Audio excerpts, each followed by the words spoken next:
বর্ষাকালে ইলিশের আমরা বিভিন্ন ধরনের রেসিপি বানিয়ে থাকি।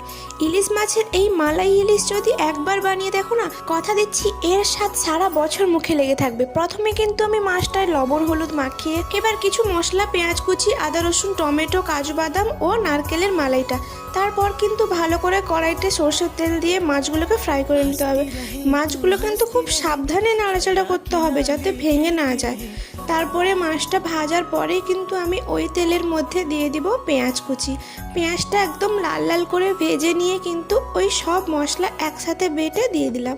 তারপরে ভালো করে কিন্তু মশলাটাকে কষাতে হবে যতক্ষণ না মশলার কাঁচা গন্ধটা চলে যায়।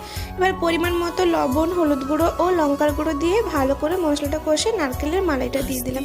নারকেলের মালাই ও পরিমাণ মতো জল দিয়ে ঝোলটা ফুটলেই কিন্তু আমি মাছ ভাজাগুলো দিয়ে সামান্য পরিমাণ চিনি ও গরম মশলা দিয়ে রেডি হয়ে গেছে আমার মালাই ইলিশ। কেমন লেগেছে জানিও অবশ্যই।